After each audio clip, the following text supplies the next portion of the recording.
El doctor Santiago Nishizawa es abogado y socio senior del bufete Aguirre Quintanilla Soria y Nishizawa, también conocido como BACU CN. Es especialista en las áreas corporativa, bancaria y recursos naturales, enfocando su práctica en fusiones y adquisiciones, arbitraje y desarrollo de nuevos proyectos. Es licenciado en Derecho por la Universidad Mayor de San Andrés en La Paz. Posee una maestría en leyes de Columbia Law School en Nueva York y otra maestría en leyes de Chuo University Graduate School of Law en Tokio, Japón.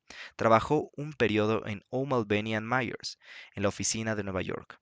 También es docente en diversas universidades y programas, y cuenta con publicaciones en diversas revistas, libros y boletines de relevancia jurídica.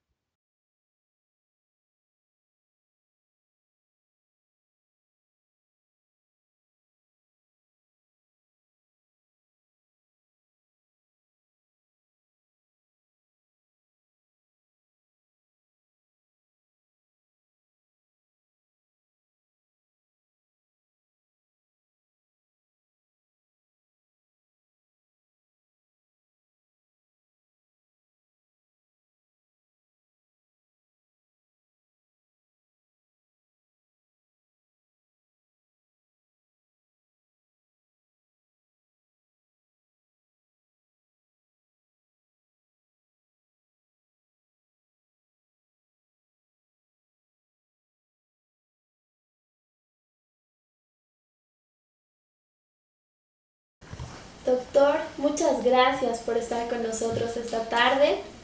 Lo primero que queremos preguntarle como UCB Law Review es acerca de este artículo que ha presentado en el último número. ¿Nos puede dar un breve resumen de este? Muchas gracias por la entrevista. Para mí es un verdadero gusto. Ha sido un placer trabajar con la Universidad Católica y aportar a la revista de Derecho de la Católica, ¿no? A ver, el artículo que escribí, que se refiere a la doctrina del levantamiento del velo societario, es un remedio jurídico contra los abusos de la personalidad jurídica y la limitación de responsabilidad de los que gozan las sociedades comerciales. A través de esta doctrina se permite levantar ese velo societario que cubre, digamos, por un lado a la sociedad y por el otro a los socios, y digamos que les permite, mediante una ficción, limitar la responsabilidad limitada de los socios, separando de la responsabilidad de la sociedad. Pero cuando existe un abuso, esta doctrina permite que se levante ese velo para poder llegar a los socios, para hacerlos responsables de los abusos que hubieran cometido, que pueden ser fraudes a la ley, fraude a un contrato, etc. Muchas gracias, doctor. Este artículo es de gran interés, en especial para aquellos abogados jóvenes o estudiantes de derecho que están aventurándose o aventurándonos en el derecho comercial por primera vez. Siendo así como establece en su artículo, la existencia separada de las sociedades y la responsabilidad limitada es una de las características más importantes del derecho societario. Es ahí donde viene la pregunta: ¿cuáles son las excepciones que usted nos presenta a esta característica y por qué estas no constituyen una vulneración a los derechos de los socios? De acuerdo. Bueno, como decíamos, el principio general es que la sociedad tiene una personalidad jurídica separada de los socios y goza, digamos, de ese privilegio de la limitación. Pero, como mencionaba también, si es que ese privilegio es abusado, entonces se justifican, digamos, las excepciones. La regla general entonces es que se reconoce la persona jurídica, la personalidad jurídica, y la limitación de la responsabilidad. Pero si hay un abuso, se aplican las excepciones. Dentro de las excepciones hay varias, pero Y esta doctrina que tuvo, digamos, su origen en Estados Unidos, se desarrolló, digamos, en el common law o el derecho consuetudinario sobre la base de principios de equidad. Las excepciones, por ejemplo, son si es que se forma una sociedad sin un capital inicial suficiente, o si es que, habiendo constituido una sociedad, el socio maneja el patrimonio de la sociedad como si fuera su propio patrimonio. Hace, digamos, un uso abusivo, mezclando los bienes de la sociedad y de su patrimonio personal, o de una sociedad controlante. Entonces, por otra parte, también se dan excepciones cuando se da, por ejemplo, un proceso de quiebra. Allí, digamos, no se le puede aplicar esta regla de la separación de la persona jurídica de la sociedad y del socio, y, digamos, tener al socio principal con privilegios para recibir la distribución, digamos, de la sociedad cuando él ha causado, digamos, la situación de la quiebra. Así, digamos, en general, todas las excepciones son cuando la persona ha abusado de esos privilegios, por un lado de la persona jurídica y por el otro lado de la limitación de la responsabilidad limitada. Muchas gracias, doctor, por la respuesta y la claridad en la misma. La siguiente pregunta que tenemos para usted es: ¿cuál cree que es el impacto potencial de una mayor claridad y aplicación de la doctrina del levantamiento del velo societario en Bolivia en términos de protección de derechos de los individuos, beneficio al entorno empresarial y a la integridad del sistema legal? Sí, este es un tema delicado y creo que es sumamente importante que podamos establecer un régimen legal que permita la aplicación correcta de esta doctrina y también se evite el abuso de la doctrina. Porque tenemos que recordar que los privilegios de la persona jurídica, la separación de la personalidad jurídica de una sociedad y de los socios, y la limitación de la responsabilidad de los socios son reglas fundamentales para el desarrollo del derecho comercial. Entonces, sin perder de vista eso, no obstante, cuando se puede aplicar, digamos, las excepciones a las que nos hemos referido, tienen que estar claramente establecidas en un régimen legal para que no haya abuso, ya sea por terceros o por los propios socios. En ese sentido, el impacto que puede, digamos, tener esto, la introducción de un régimen legal en Bolivia, es que podría, digamos, aplicarse la doctrina cuando se dan determinadas circunstancias. Y, digamos, depende de que ese régimen legal sea claro y bien establecido para que tampoco haya un abuso al revés, es decir, de esta doctrina. Claro. Muchas gracias, doctor. En su artículo usted realiza una comparación acerca de la aplicación de esta doctrina en países que manejan distintos sistemas.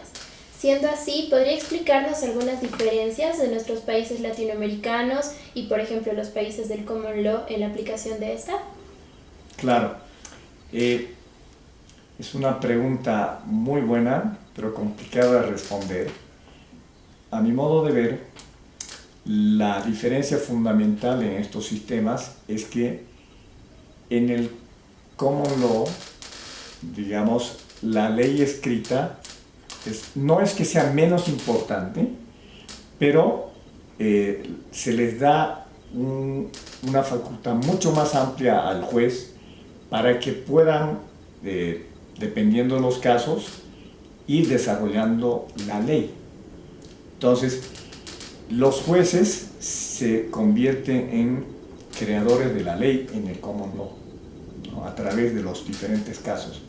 Tampoco es que es totalmente arbitrario, pero los jueces tienen mayor, digamos, flexibilidad en ese sentido. En cambio, en nuestro sistema del derecho positivo, los jueces tienen que interpretar y aplicar la ley.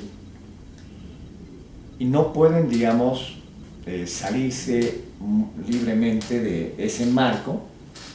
Y es por eso que en Bolivia necesitamos establecer un régimen para que se pueda introducir esta doctrina, porque actualmente en Bolivia sí tenemos establecidas las reglas de la separación de la persona jurídica de la sociedad y de los socios, y también tenemos expresamente establecida la regla de la limitación de la responsabilidad en las sociedades comerciales como las SRLs y las sociedades anónimas.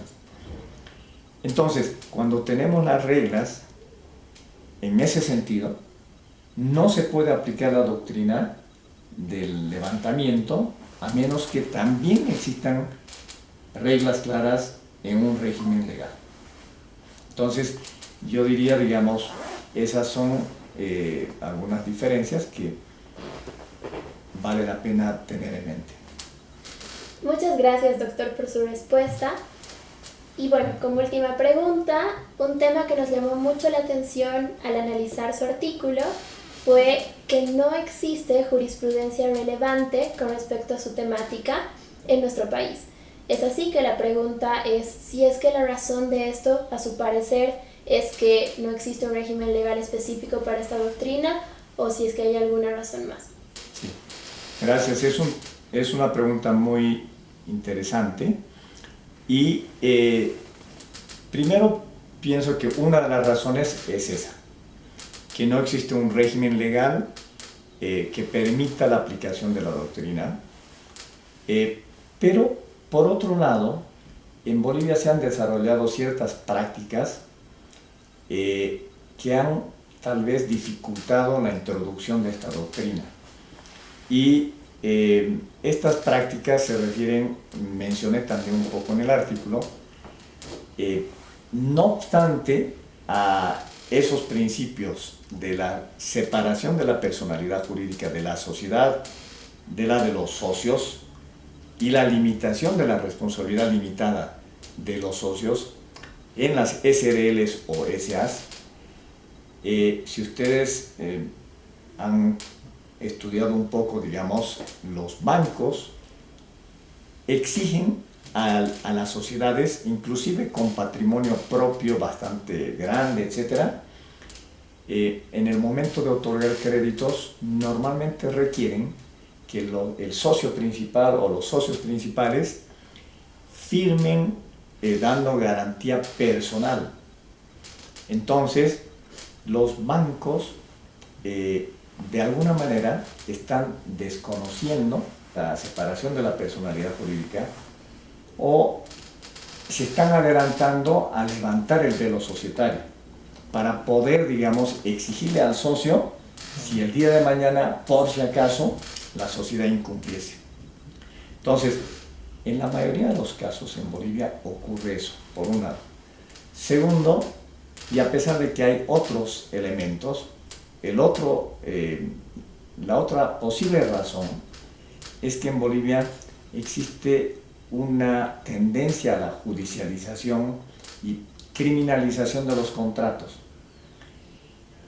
Cuando existe un caso de posible fraude o posible estafa o abuso del socio controlante de la administración de la sociedad, en vez de ir por la vía civil, digamos, y analizar y buscar la solución, muchas veces tienden a ir a una demanda penal, a una denuncia penal que a veces, lastimosamente en Bolivia, se ha vuelto, digamos, un remedio más eficaz, rápido, que que un análisis, digamos, de una doctrina del levantamiento del velo societario, ¿no? Entonces, todas esas cosas creo que han influido. Y, digamos, al no existir un régimen legal propio para esta doctrina, no se ha dado, digamos, la aplicación de esta doctrina. Muchas gracias, doctor. Y bueno, ya hemos concluido con las preguntas. Gracias por sus respuestas, gracias por su aporte a la revista. Siempre la UCB Law Review está completamente agradecida de contar con contribuciones como la suya, de profesionales que están a su altura y que pueden enriquecer la charla a través de la unión de la práctica con la academia. Muchas gracias a ustedes.